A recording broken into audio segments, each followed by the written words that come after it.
إن الحمد لله نحمده ونستعينه ونستغفره ونعوذ بالله من شرور أنفسنا وسيئات أعمالنا من يطع الله ورسوله فقد رشد واهتدى ومن يعص الله ورسوله فقد ضل وغوى فإن أصدق الكلام كلام الله وأحسن الهدي هدي محمد صلى الله عليه وسلم وشر الأمور محدثاتها وكل محدثة بدعة وكل بدعة ضلالة وكل ضلالة في النار. اللهم صل على محمد وعلى آل محمد كما صليت على إبراهيم وعلى آل إبراهيم إنك حميد مجيد. اللهم بارك على محمد وعلى آل محمد كما باركت على إبراهيم وعلى آل إبراهيم إنك حميد مجيد. قال الله تبارك وتعالى في القرآن المجيد: يا أيها الناس اتقوا ربكم الذي خلقكم من نفس واحدة وخلق منها زوجها وبث منهما رجالا كثيرا ونساء واتقوا الله الذي تساءلون به والأرحام إن الله كان عليكم رقيبا.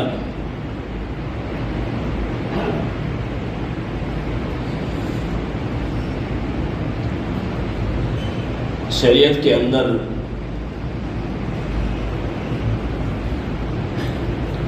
نکاح کی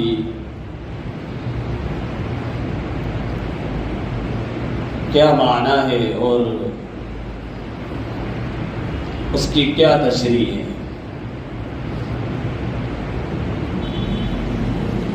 شریعت کے اندر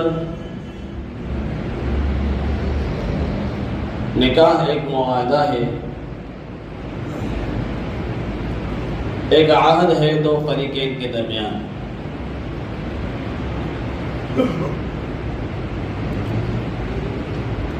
اور یہ ایک ایسا عہد ہے جس میں فریقین نے ایک دوسرے کی عزت کا خیال کرنا ہے اور ایک دوسرے کی پریشانی کو سمجھنا ہے اور ایک دوسرے کے درد اور تکلیف میں اس کا ساتھی بننا ہے. لیکن یہ سب باتیں اس معاہدے کے تحت جو نکلتی ہیں وہ سمجھ میں کب آئیں گی؟ جب فریقین مرد اور عورت قبل اس نکاح کے اللہ تعالی کے احکامات اور اس کے بعد امام الانبیاء جناب محمد رسول اللہ صلی اللہ علیہ وسلم کی سیرت اور اس کے ساتھ ساتھ امہات المومنین کی سیرت کا مطالعہ کریں گے. آج آپ معاشرے میں نظر اٹھا کے دیکھیں،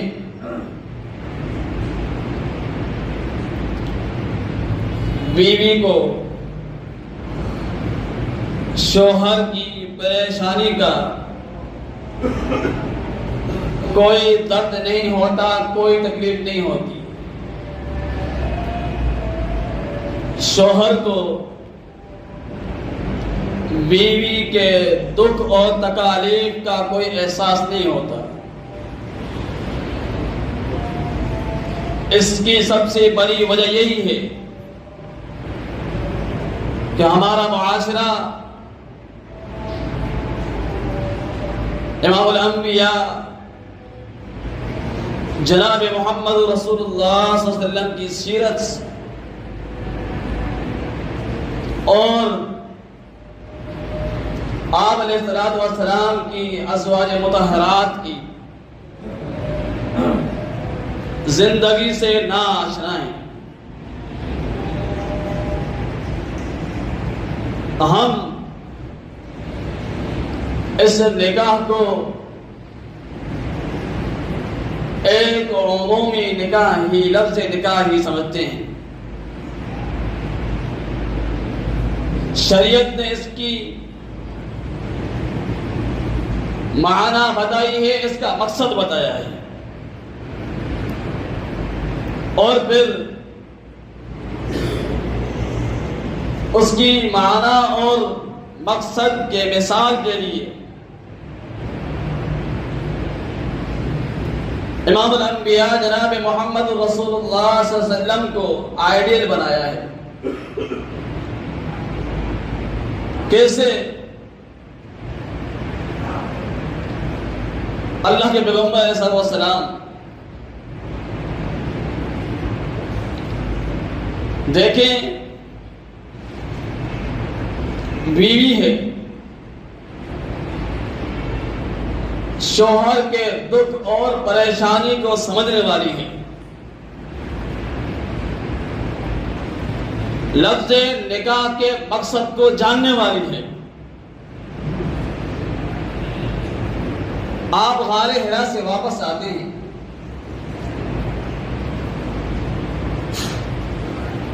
سیدہ خدیجہ الکبریٰ رضی اللہ تعالی عنہا اللہ کے پیغمبر علیہ السلام کے الفاظ پہ غور کرتی ہیں۔ جب آپ نے فرمایا زملونی، مجھے چادر اڑھائیں، کہتے ہیں اللہ کے پیغمبر کیا مسئلہ ہے؟ کیونکہ اس وقت نام لیتی ہیں، محمد بن عبداللہ کہتی ہیں، اللہ کے پیغمبر اس وقت رسول نہیں بنے تھے، یعنی نبوت کا اعلان نہیں ہوا تھا۔ یہاں تو نام لینے سے نکاح ٹوٹتے ہیں نا، وہ نام لے کر کہتی ہیں کہ خیر ہے، آپ کیوں پریشان ہیں؟ اللہ کے پیغمبر صلی اللہ علیہ وسلم کہتے ہیں کہ اتنا عرصہ غار حرا میں جاتا رہا، لیکن آج ایک معاملہ پیش آ گیا کہ ایک شخص اس طرح آیا اور میرے جسم کو دبوچ لیا، کہنے لگا اقرأ بسم ربک الذی خلق خلق الانسان من علق اقرأ وربک الاکرم الذی علم بالقلم علم الانسان ما لم يعلم۔ کہ میں نے اسے جواب دیا ما انا بقاری، میں پڑھا لکھا نہیں ہوں، میں پڑھنا لکھنا نہیں جانتا ہوں، لیکن اس نے مجھ سے یہ الفاظ کہلوائے اور چلا گیا۔ اللہ کے رسول علیہ السلام نے جب یہ الفاظ کہے نا، خدیجہ انی خشیت علی نفسی،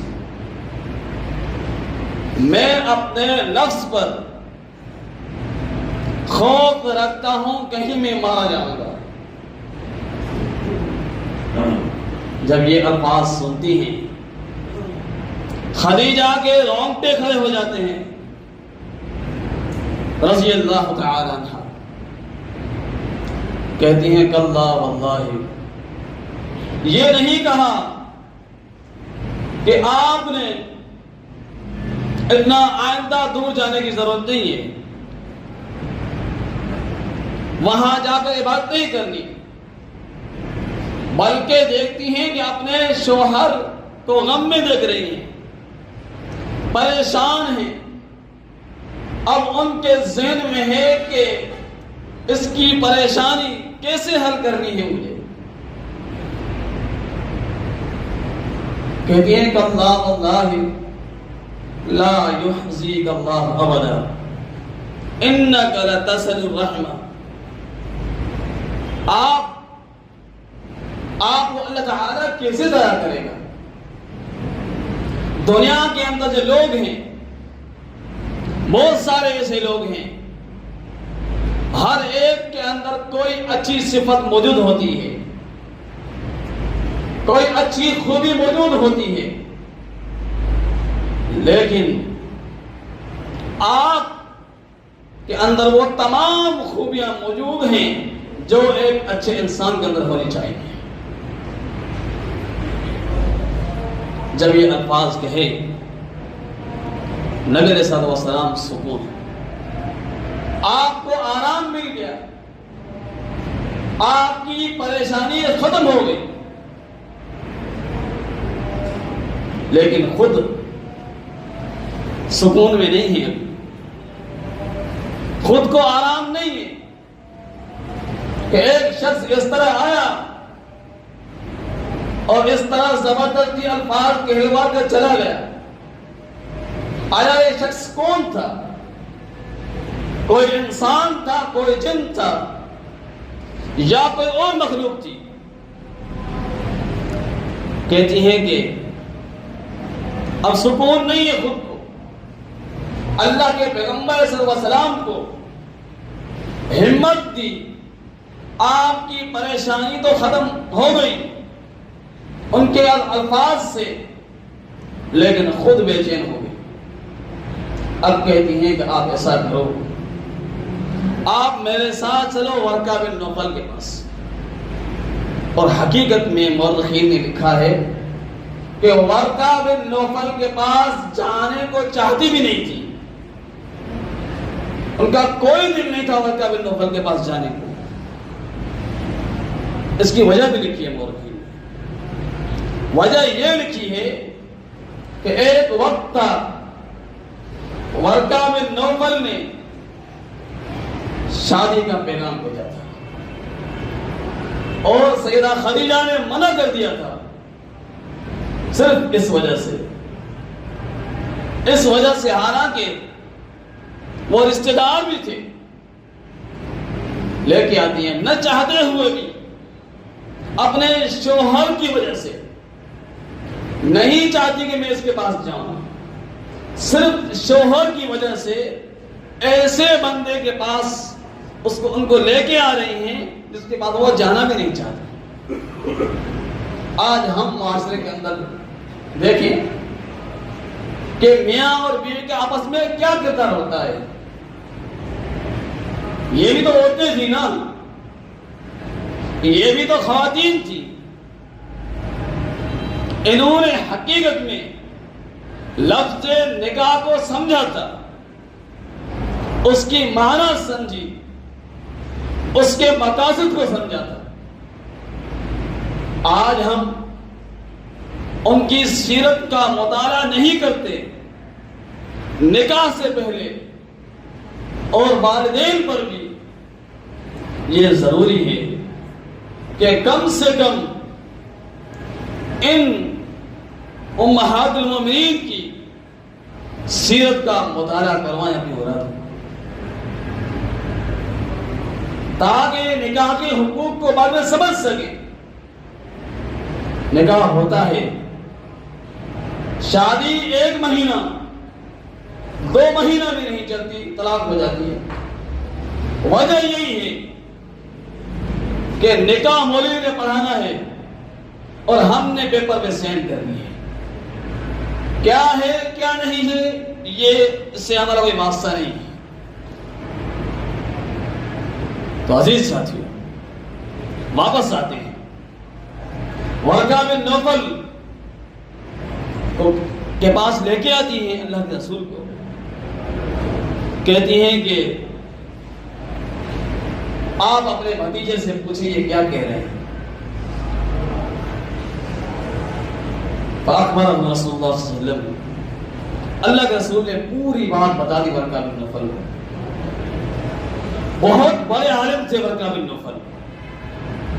شروع میں یہ مشرک تھے, لیکن بعد میں آگے چل کر ان کے ضمیر نے اس بات کو گوارا نہیں کیا کہ بتوں کی پوجا کی جائے. پھر یہ عیسائیت کی طرف مائل ہو گئے اور عیسائیت پر ہی انہوں نے پوری زندگی گزاری. لیکن تورات اور انجیل کے بہت بڑے عالم تھے. اس وقت کتابیں لکھنے والے مصنف تھے. ورقہ بن نوفل جب اللہ کے پیغمبر کی پوری بات سنی, سننے کے بعد کہتے ہیں الذی, یہ جو شخص ہے یہ کوئی جن وغیرہ نہیں ہے, یہ جو ہے الذی آمنا موسی انزل علی موسی,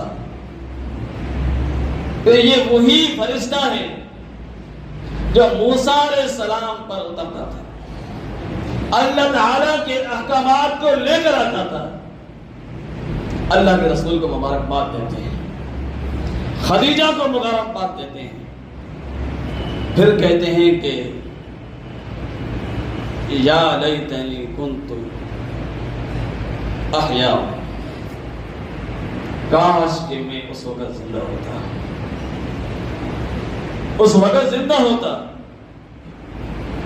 جب یہ بات کہتے ہیں رونے لگ جاتے ہیں. اللہ کے پیغمبر کو کہتے ہیں کہ ایک وقت آئے گا آپ کی قوم آپ کو آپ کے وطن سے نکال دے گی. اللہ کے پیغمبر نے فرمایا او مخرجی لہو, کیا وہ مجھے نکالیں گے میرے وطن سے؟ وہ تو مجھ پر بھروسہ کرتے ہیں, یقین کرتے ہیں اور مجھے صادق الامین کہتے ہیں, وہ مجھے کیسے نکالیں گے؟ ورقہ بن نوفل کہتے ہیں کہ میں غالب الغیب نہیں ہوں, لیکن میں نے انبیاء کی سیرت کا ایک ایک ورقہ دیکھا ہے. جس نے بھی تیری طرح کی بات کی ہے اس کو اس کی قوم نے وطن سے نکالا ہے. آپ یہ نہیں کہیں کہ آپ کی قوم آپ کو وطن سے نہیں نکالے گی. اور پھر آگے کہتے ہیں کہ اگر میں اس وقت زندہ رہا تو میں آپ کی بھرپور مدد کروں گا. مورخین نے بعد میں لکھا ہے کہ نبوت سے پہلے ان کا انتقال ہو گیا تھا, ابھی نبوت کا اعلان نہیں ہوا تھا. واپس آتے ہیں اپنی بات کی طرف. اصل جو ہم کر رہے تھے وہ یہ تھی کہ خدیجہ رضی اللہ تعالی عنہ, شوہر پریشان ہے, کسی طرح بھی ان کی پریشانی کو دیکھنا پسند نہیں کر رہی, ہر معاملے میں ان کی پریشانی ختم کر رہی. اگر آپ مزید دیکھیں گے تو حدیبیہ کو جب صلح حدیبیہ ہوئی تھی, اللہ کے پیغمبر علیہ الصلوۃ والسلام کا یہ معمول تھا جب بھی سفر میں نکلتے قرآن اندازی کرتے بیویوں کے نام کا, جس بیوی کا نام آتا اس کو سفر پر لے جاتے ساتھ. حدیبیہ کے سفر پر ام سلمہ رضی اللہ عنہ کا نام آیا تھا, ان کو لے کر اللہ کے پیغمبر صلح حدیبیہ مکمل ہو گئی. اب ام سلمہ رضی اللہ عنہا خوش بیٹھی ہیں اپنے خیمے کے اندر، اچانک دیکھتی ہیں، سوچ رہی ہیں کہ حدیبیہ کی صلح ہو گئی، اللہ کے پیغمبر صلی اللہ علیہ وسلم نے دیگر ملکوں کے بادشاہوں کی طرف خط بھی لکھ دیے، یعنی بہترین موقع ہے۔ اس کے بعد خیبر بھی ہوئی، سب کچھ ہوا، مسلمانوں کو فراوانی مل گئی، خوش بیٹھی ہوئی ہے۔ اللہ کے پیغمبر خیمے میں داخل ہوئے، نبی علیہ الصلوۃ والسلام کو ڈائریکٹ بھانپ لیتی ہے، آپ کے چہرے کی طرف دیکھتی ہیں اور فوراً محسوس کر لیتی ہیں کہ آپ پریشان ہیں۔ اللہ کے پیغمبر صلی اللہ علیہ وسلم نے سے پوچھتی ہیں، اللہ کے رسول صلح حدیبیہ ہو گئی ہے، معاملہ آسان ہو گیا ہے بغیر کسی نقصان کے، کیا یہ ہمارے لیے خوشی کا موقع نہیں ہے؟ کفار نے ہمیں وطن سے بھی نکالا، مدینہ چلے گئے، پھر بھی ان کو سکون نہیں آیا، اب تو یہ ایک معاہدہ ہو گیا ہے، ہم سکون کے ساتھ رہیں گے، کیا اس سے بڑی خوشی نہیں؟ اللہ کے پیغمبر فرماتے ہیں کہ بات یہ نہیں ہے، صلح حدیبیہ ہو چکی ہے، معاہدہ ہو چکا ہے، لیکن ایک بات یہ ہے کہ میں نے اپنے تمام صحابہ کرام کو حکم دیا ہے، فرماتے ہیں کہ میں نے انہیں حکم دیا ہے کہ جو بھی قربانی کا جانور اپنے ساتھ لے آیا ہے اس کو قربان کر دے۔ 3 مرتبہ میں نے انہیں یہ کہا ہے، لیکن ان میں سے کوئی ایک بھی ایسا نہیں جس کو ہمت ہو کہ جانور قربان کرے۔ یہ میری بات نہیں سن رہے ہیں، میری ان سے امیدیں وابستہ ہیں۔ ام سلمہ شوہر کی پریشانی ہے، اب کیسے حل کرنی ہے؟ بات کی باتیں بعد میں ہیں، اب اس کی پریشانی حل کرنے کا معاملہ ہے، کیسے حل کرنی ہے؟ کہہ دیا اللہ کے رسول بات ایسی نہیں، بات یہ ہے کہ ممکن ہے کہ انہوں نے یہ سمجھ لیا ہو کہ اللہ کے پیغمبر ہم سے آزمائش لے رہے ہیں، آپ ہمیں آزما رہے ہیں، لیکن اگر یہ بھی نہیں سمجھا کہ یہ سمجھیں گے آپ نے حکم دیا ہے، لیکن آپ کا خود کا بھی جانور تو کہنے کے ساتھ مانا ہوا ہے۔ کہتے ہیں اللہ کے رسول آپ ایسا کریں، کسی بھی صحابی سے اب آپ کو بات کرنے کی ضرورت نہیں، باقی آپ کے ساتھی ایسے ہیں آپ کے حکم پر کٹ مارنے کے لیے تیار ہیں، ایسے آپ کے ساتھی ہیں، اب آپ نے ان سے بات نہیں کرنی، آپ ایک کام کریں، خیمے سے نکلیں، اپنا جانور لیں اور میدان میں چلے جائیں، آپ اس کو ذبح کریں خالی بس۔ اللہ کے پیغمبر صلی اللہ علیہ وسلم جب ان کی یہ الفاظ سنتے ہیں آپ کو سکون ملتا ہے، کہتے ہیں ہاں بات تو آپ کی صحیح ہے۔ اللہ کے پیغمبر گئے، آپ نے میدان میں جانور کو ذبح کیا، پیچھے مڑ کے دیکھا تمام صحابہ کا آمد جانور ذبح کر دیے تھے۔ شوہر کی پریشانی ختم اس طرح کی جاتی ہے، یہ کب ہوگا؟ جب لفظ نکاح کے مقصد کو سمجھا جائے گا، تب ہوگا۔ اب آتے ہیں کہ مردوں کو بھی کچھ خیال کرنا چاہیے، ان پر بھی تو حق ہے نا لفظ نکاح کو سمجھنے کا۔ کس طرح شوہر سمجھنے والا ہو وہ اپنی بیوی کی پریشانی کو کیسے حل کرتا ہے، آئیے اس کی مثال دیتے ہیں۔ نبی علیہ الصلوۃ والسلام سفر پر تھے، آپ باہر نکلے، واپسی جب گھر میں آئے ام المؤمنین سیدہ عائشہ صدیقہ سلام اللہ علیہا کو دیکھا کہ انہوں نے اپنے سر پر کپڑا زور سے باندھا ہوا ہے اور یہ آوازیں لگا رہی ہیں کہ میرے کو بہت تکلیف ہے، میں مر جاؤں گی۔ اب شوہر بھی تو شوہر تھے، بیوی کی پریشانی کو بانٹ لیا کہ اب یہ تکلیف میں ہیں، ان کی تکلیف کو حل کرنا ہے کیسے؟ کہتی ہیں اللہ کے پیغمبر نے فرمایا اے عائشہ لو مت قبلی لغسلتک، اے عائشہ اگر تو مجھ سے پہلے فوت ہو گئی نا، غسل تیرے کو میں دوں گا۔ اب یہاں پہ رک کر تو یہ بات بھی کہہ دینی چاہیے نا، آج اگر معاشرے کے اندر بیوی شوہر اگر فوت ہو گیا تو بیوی کو چہرہ دکھانے نہیں دیتے، کہتے ہیں آپ کا نکاح ٹوٹ گیا ہے۔ یہاں پیغمبر صلی اللہ علیہ وسلم فرما رہے ہیں اگر آپ مجھ سے پہلے فوت ہو جاتی ہیں تو میں آپ کو غسل دوں گا اور کفن پہناؤں گا، خود اپنے ہاتھوں سے قبر میں دفن کروں گا۔ ام المؤمنین سیدہ عائشہ فرماتی ہیں یہاں اگر دیکھیں تو باقی محرم غیر محرم عورتیں اس کو دیکھ رہی ہوتی ہیں، بیوی کو اجازت نہیں ہوتی کہ وہ نکاح ٹوٹ گیا ہے۔ یہ کم ظرفی نہیں ہے کہ اسلام کے ساتھ دشمنی نہیں ہے، یہ اسلام کے ساتھ ظلم نہیں ہے، کہ اسلام کے ساتھ ناجائزی نہیں ہے۔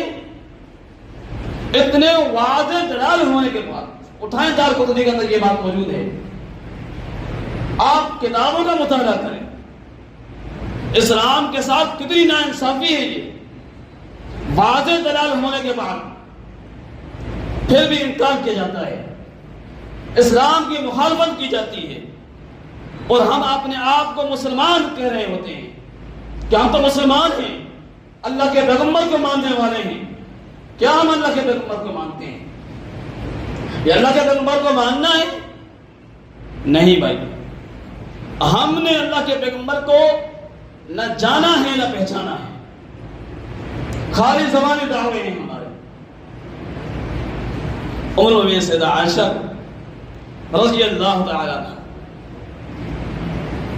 یہ بات یاد تھی، اللہ کے پیغمبر صلی اللہ علیہ وسلم وفات پا گئے، خود کہتی ہیں کہ اللہ کے پیغمبر جس دن وفات پا گئے میں یہ بات بھول گئی، مجھے یہ بات یاد تھی، میں یہ بات بھول گئی، اگر مجھے یہ بات یاد ہوتی تو میں کسی اور کو اللہ کے پیغمبر کو غسل دینے نہیں دیتی، بلکہ امہات المؤمنین اللہ کے پیغمبر کو غسل دیتی۔ کہ میں بات بھول گئی، پریشانی کے عالم میں، یہاں چہرہ دیکھنا بھی منع ہے۔ اگر بیوی شوہر کو غسل دے سکے، اس کی بھی مثال موجود ہے۔ اسماء بنت امیس رضی اللہ تعالی عنہا، سیدنا ابوبکر صدیق فوت ہو گئے، غسل دیتی ہیں خود اپنے ہاتھ سے، بیوی اپنے شوہر کو غسل دے رہی ہے، اپنے ہاتھ سے غسل دیتی ہیں۔ کہ اسماء بنت امیس پہلے سیدنا جعفر طیار کی بیوی تھی، ان کے شہید ہونے کے بعد اللہ کے رسول نے ان کا نکاح ابوبکر صدیق کے ساتھ کروایا تھا۔ اور یہاں یہ بھی کہا جاتا ہے کہ سیدہ علی اور سیدہ فاطمہ رضی اللہ عنہا کا ابو بکر کے گھرانے کے ساتھ اختلاف تھا۔ مورخین نے لکھا ہے جب تک سیدہ فاطمہ زندہ تھی اور بیماری کی حالت میں تیمار جاری کرنے کے لیے کسی عورت کا انتخاب کیا تھا، وہ اسماء بنت امیس، خود انہوں نے انتخاب کیا تھا اسماء بنت امیس کا، آپ مجھے بتائیں اگر اختلاف تھا تو پھر انتخاب کیسے کیا ابو بکر کے گھرانے کے ساتھ؟ اگر بغض تھا، عداوت تھی، معاذ اللہ کا انتخاب کیسے کیا؟ خالی باتوں سے دین بنا ہوا ہے، وقت اجازت نہیں دیتا، باتیں تو اور بھی بہت تھی۔ اللہ تعالیٰ نے صحیح معنی میں دین کی سماعت